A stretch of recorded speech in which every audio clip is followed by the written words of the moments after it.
porque esta situación no tenía orden ni en el Corán ni en la Sunna.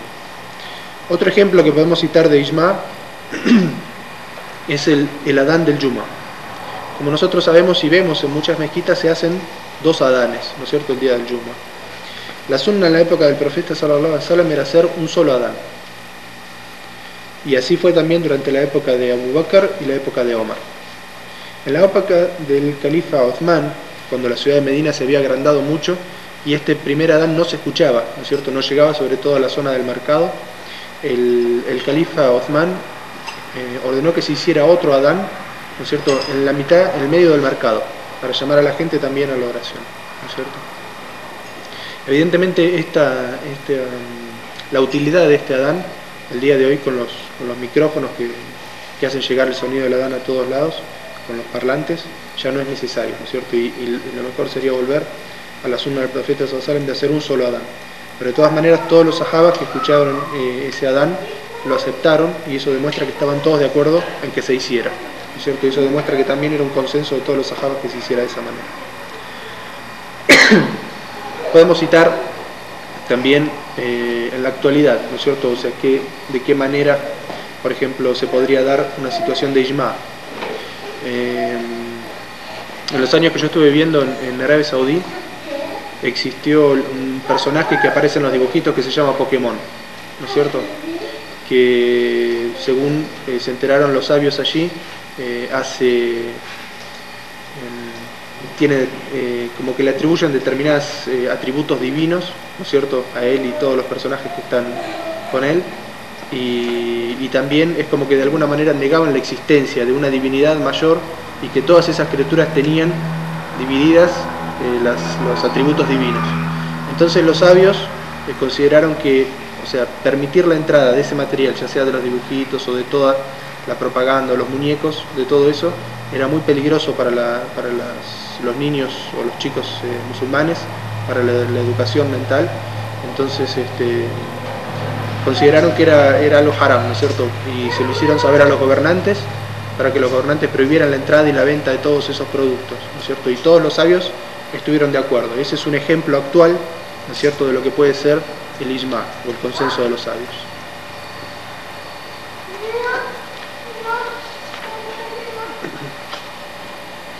Inshallah, hasta acá llegamos hoy como charla, y queda el último punto, que es el qiyas, que lo vamos a dar mañana. Así que preguntas de ustedes al respecto antes de que pregunte yo. Sí. Omar, ¿se puede apagar? Acerca del khutbah. Sí. Ya he estudiado un poco el caso y según algunos dicen que el khutbah debe ser en lengua árabe, porque supuestamente Rasulullah sallallahu alaihi wasallam así lo hacían, y que cuando se ponía a hablar del Islam, él no hablaba la lengua hablaba otra lengua extranjera, sino la propia, que era la lengua de Quraysh, pero se valía de intérpretes. Entonces dicen que algunos sabios dicen que el khutbah debe ser en lengua árabe, y los pocos, según un último consenso o ijma, dice que sí es válido hacerlo en la lengua nativa después. ¿Qué hay al respecto? O sea, ¿qué es qué es lo...? Primero que nada decir que decir ijma es una palabra muy grande, muy pesada. O sea, que 2 o 3 personas se reúnan hoy y den un veredicto, no se les puede llamar ijma. Ijma es el consenso de muchos sabios, ¿no es cierto? Lo que hay en esta situación es distintas opiniones. Algunos sabios opinan, ¿no es cierto?, que se puede hacer en otro idioma, y otros opinan que solamente se puede hacer en árabe, ¿no es cierto? Realmente los que opinan que solamente se puede hacer en árabe son muy pocos, ¿no es cierto? Lo que sí están todos de acuerdo en que la khutbah tiene pilares, partes que son imprescindibles, que tengan lugar para que la khutbah sea válida. Estos son el dua, cuando uno empieza la jutba diciendo la shahada, ¿no es cierto? Después la recitación de aunque sea una leya del Corán, luego la sentada que se hace en el medio de las dos jutbas, y por último, el cuarto pilar, el dua, ¿no es cierto?, que se hace al finalizar la jutba. Estos 4 actos son pilares de la jutba y tienen que estar sí o sí hechos en idioma árabe para que la jutba sea válida. Ahora, el resto de la jutba no hace falta que sea en idioma árabe. El resto de la jutba, el objetivo de la jutba es exhortar a las personas, invitarlas al bien y prohibirles el mal, ¿no es cierto?, exhortarlas a las buenas acciones y prohibirles que hagan las malas acciones. Sobre todo, la jutba del Yuma tiene que ver con la realidad que se está viviendo en esa ciudad en ese momento, ¿no es cierto? Entonces, lo más importante en esta situación es que la jutba, si existe quien tenga la capacidad de hacerla en el idioma del lugar, que la haga en el idioma del lugar, porque el objetivo es que la gente entienda, comprenda, ¿no es cierto? Eso es lo más importante. Y sin embargo, será primero en árabe y luego en el idioma del lugar. Hay gente que tiene esa... en Buenos Aires en una época se hizo de esa manera, se daba la primera jutba en idioma árabe y después de que el imam se volvía a parar, la daba en idioma español. Es una posibilidad.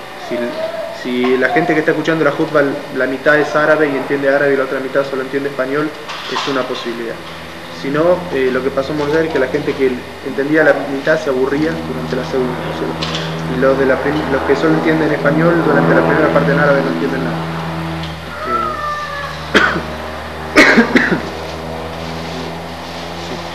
Bueno, sobre, por ejemplo, al investigar un hadith, por ejemplo, se toma en cuenta la cadena de narración, pero digamos, al tomarse la cadena de narración, o sea, de qué persona a qué persona fue pasando, o sea, se tiene que tomar también en cuenta la biografía completa de la persona, bueno, de cada persona que lo transmitió. Sí.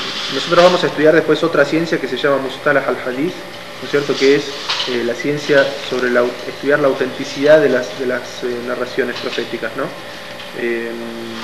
Lo vamos a estudiar más adelante en detalle. Pero de todas maneras, sí, para que un hadith sea auténtico, tiene que tener algunas características en el texto y algunas características en la cadena de narración. En la cadena de narración es que todos los narradores que figuran tienen que ser de buena memoria, tienen que ser impecables en su vida religiosa y en su vida diaria, y tienen que haberse conocido entre sí el que narra del anterior, ¿no es cierto? Tiene que existir la posibilidad de que se hayan conocido y escuchado uno del otro. Si se dan estas 3 características, entonces, evidentemente, viendo toda la biografía de cada uno de los narradores, se considera que el hadith es auténtico.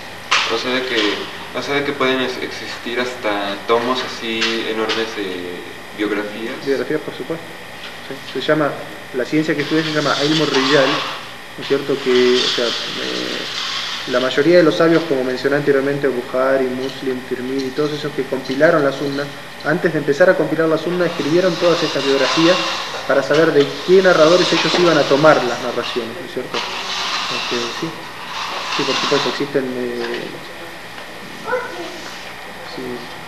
colecciones grandísimas que se relata la vida de cada uno de ellos. El día en que nació, el día en que murió, cómo fuera, o sea, quiénes fueron sus maestros, quiénes fueron sus discípulos, si era una persona confiable en su memoria, no era confiable, o sea, narraciones comunes que se hacen de su vida. Así del tipo como existen biografías de los sahabas, de los califas.